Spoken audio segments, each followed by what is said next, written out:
জানাজার নামাজ যদি কেউ বলে যে আমি সূরা ফাতিহা পড়ব, তাহলে ওই ব্যক্তির জন্য সূরা ফাতিহা জানাজায় পড়ার অনুমতি আছে, কেরাত হিসেবে নয়, দোয়া হিসেবে।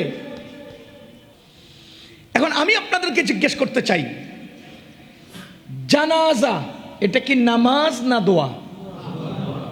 জানাজা এটা কি নামাজ না দোয়া? নামাজ কারে কয়? নামাজ কাকে বলে?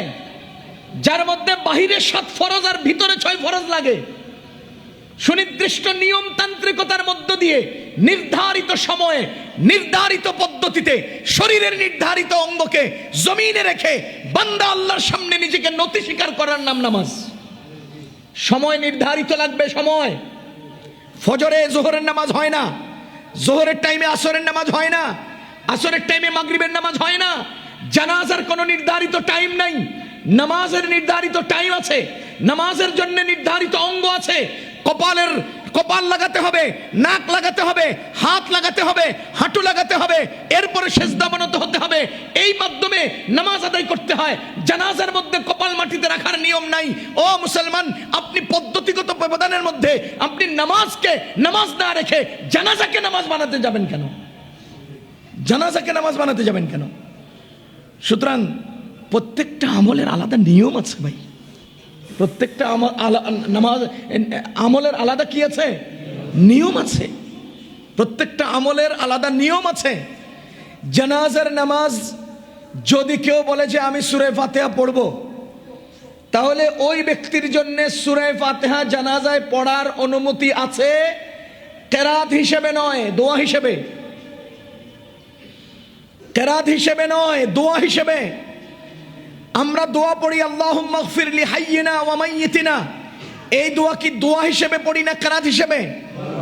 আমরা সানা পড়ি সুবহানাকাল্লাহুম্মা ওয়া বিহামদিকা জানাজায়, এটা কি আমরা কেরাত হিসেবে পড়ি না দোয়া হিসেবে? ঠিক তেমনি ভাবে কেউ যদি জানাজায় আলহামদুলিল্লাহি রাব্বিল আলামিন পড়ে, সেটা কেরাত হিসেবে নয়, দোয়া হিসেবে পড়বে, পড়তে পারবে, কোনো সমস্যা নেই। যদি কেউ জানাজায় সূরা ফাতিহা না পড়ে, তার জানাজা হবে, হয়ে যাবে, নিঃসন্দেহে হয়ে যাবে। সুতরাং মুজাফফর বিন মহসিন সাহেবের এই ফতোয়া, ইনি বিভ্রান্তিমূলক ফতোয়া। মুজাফফর বিন মহসিন সাহেব হয়তো পড়েন নাই, অথবা পড়লেও নিন ইচ্ছা করে এরকম কোন ফিতনা তৈরি করার একটা কথা উত্থাপন করেছেন। আমি বলবো বেগম খালেদা জিয়ার জানাজা সহি হয়েছে, জাতীয় মসজিদের খতিব সাহেবের জানাজা শুদ্ধ হয়েছে, নিঃসন্দেহে শুদ্ধ হয়েছে। সুতরাং সূরা ফাতিহা পড়া না পড়া কেন্দ্র করে জানাজা সহি হয় নাই, এই ফতোয়া ভুল, এটা উদ্দেশ্য প্রণোদিত।